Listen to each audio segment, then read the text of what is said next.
Hi there and happy Friday. Welcome to you. Thank you if you're joining live, and if you're watching this on the replay, also welcome.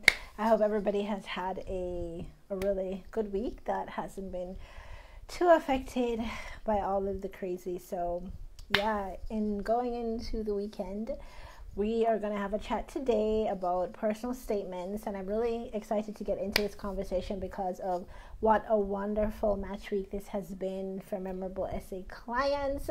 If you don't know me, welcome. My name is Shauna Cade Lester. I am the founder of Memorable Essay. I am the creator of the IMG Residency Match Application Accelerator, in which I help ambitious IMGs create residency applications that help them to stand out, that help them to match, right? So you can go on and have the medical career that you want. So that's why we're going to be talking about residency personal statements today, because that is what I do.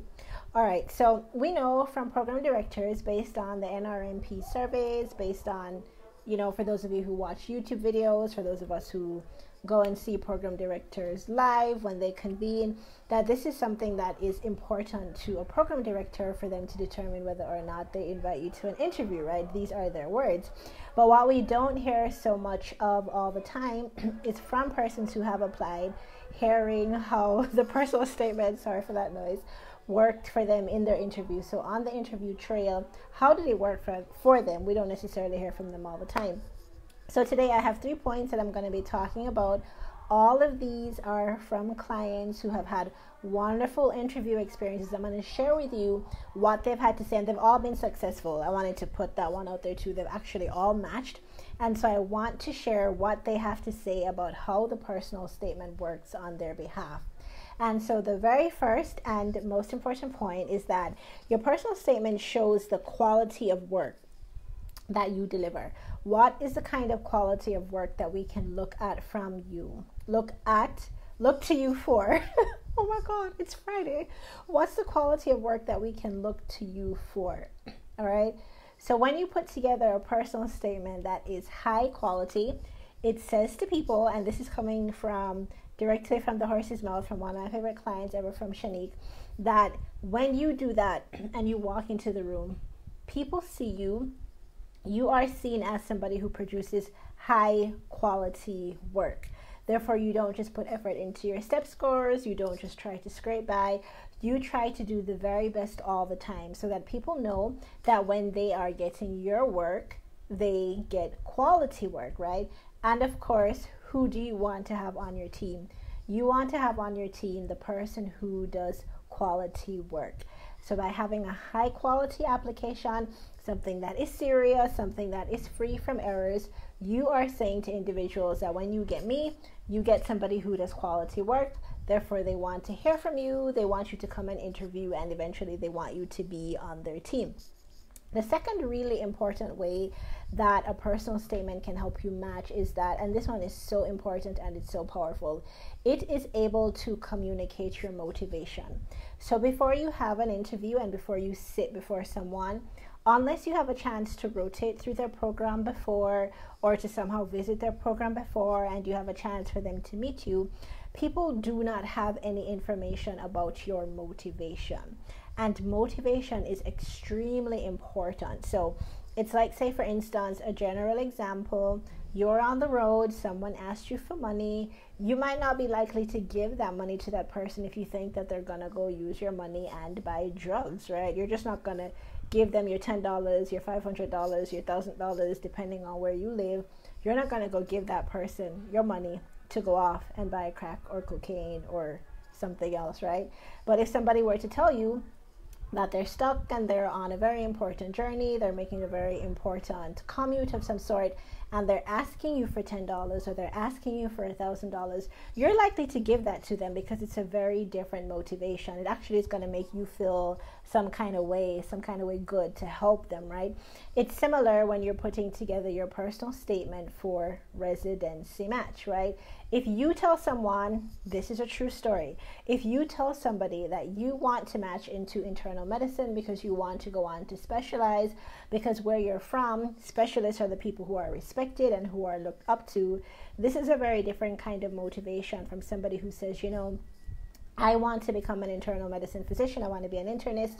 I want to specialize because I want people to be able to get an accurate diagnosis. And you're able to share with them how a family member or a friend or a colleague not having an accurate diagnosis ruined the family financially. That might have been your family or your colleague's family. It's a very different kind of motivation. And knowing someone's motivation makes people act when everything makes them sit still, right? Everything else will make somebody sit still. But if you have a motivation that resonates with somebody, they will want to meet you, they'll want to learn more about you, and they will want to give you a chance. And your personal statement, before you have a chance to interview, especially if you haven't been to that program through any form of rotation, that is the place and that is the medium through which you are able to communicate your motivation. Somebody will identify with that. They'll say, oh, goddamn, I want to get that person who wants to specialize so that they can save families the unnecessary cost of no diagnosis, no answer, and they will invite you and give you an interview. All right. So the second way in that your personal statement can help you match is by being able to explain your motivation. And that is something that I have had clients say to me over and over again throughout the years. People being chosen to interview because of one paragraph, one sentence that explained their true motivation for going into a specialty. This is also very, very important. And I'm going to do a little summary at the end, so you want to make sure that you stick around for that, because I'm going to explain to you how all three of these things matter in the end in terms of getting you on a team. The other importance of your personal statement, especially as an IMG, and the way that it can help you match is by showing that you are a professional. And this is really important because there is such a huge distinction between somebody who thinks that they're a professional and somebody who really is, right? One of the reasons that I advocate for you using anecdotes, especially patient anecdotes, in your personal statement is that it automatically makes you a peer, a younger peer, but a peer of the person who you're writing to and the person who is evaluating you.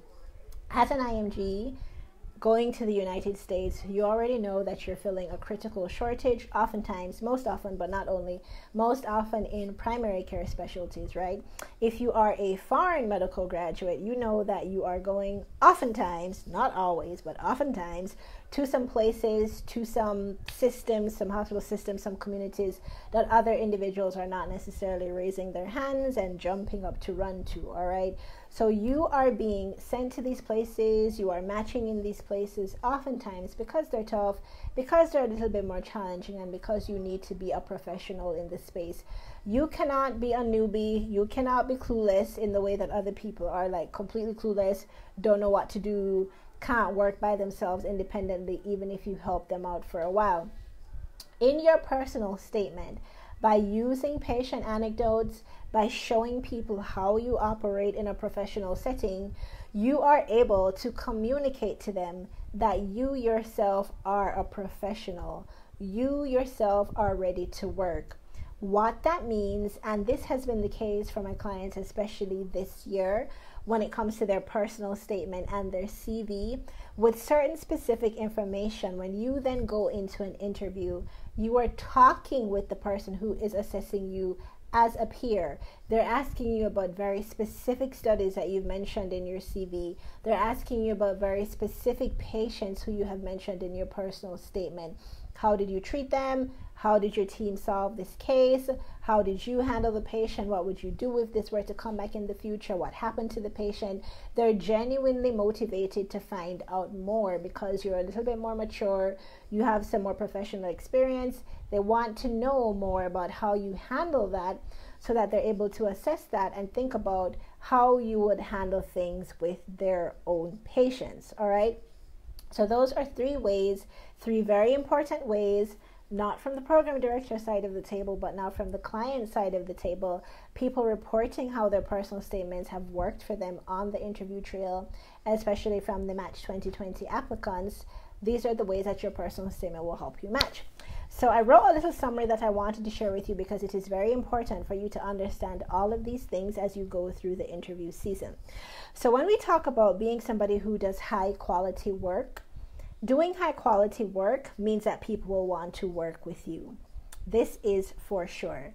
The way that I always tell people that you can know it's for sure is to think about yourself and when you've had lazy coworkers, when you've had people on the team who try to get out of doing their work. Think of how upset or how angry you are and how that brought the whole team down.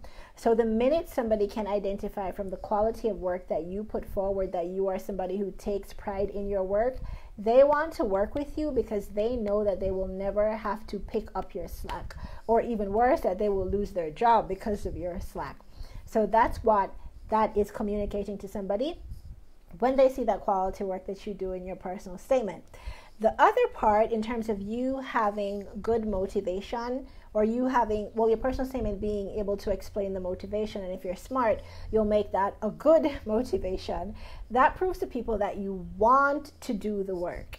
And I know this can seem really weird because you would think if somebody goes through all of medical school, and in some cases, you know, if you're an AMG, if you go through college, then med school, then you know that you actually want to do the work, and this is not so.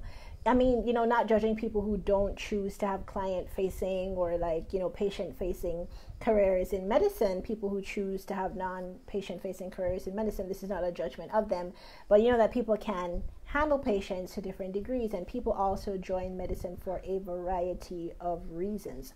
So when you have a really strong motivation for what you want to do, that communicates that you want to do the work, which includes even the scut work, even the other work that nobody else wants to do to make sure that a patient is okay, the longer hours, the giving them a sandwich, sort of kind of work, even if you have to. That says that you are somebody who you truly, really and truly are not in this for like the title, for the salary, for the glory moments, for the social media pictures, but you are there because you want to do the work, and that is extremely priceless. It's something that an interviewer is always listening to hear, and they know what are the words that you'll say that will indicate that. In the same way, we know what are the things, you know, that somebody would write when they really want to be in a specialty, and so that's what that communicates. The third part that is really important in it is to show that you can do the work. So somebody who is able to talk about getting a case, especially a very difficult case, and what they had to go through to get that patient, let's say like a diagnosis, and to get them well, we know that you can do the work. So again, as an IMG, you are young, you're going into training as well, but people appreciate that you have some more exposure to patient care than other applicants, right? And so you being able to show through the anecdotes that you use in your personal statement that you can do the work will always work in your favor. And so the important thing that you want to take with you throughout the entire application season is that these three things: number one, you can do the work. Number two, you want to do the work. These actually seem so similar, but they are so different. One, you can do the work. Two, you want to do the work. You will enjoy doing the work. And three, people will enjoy working with you. They will enjoy having you on their team.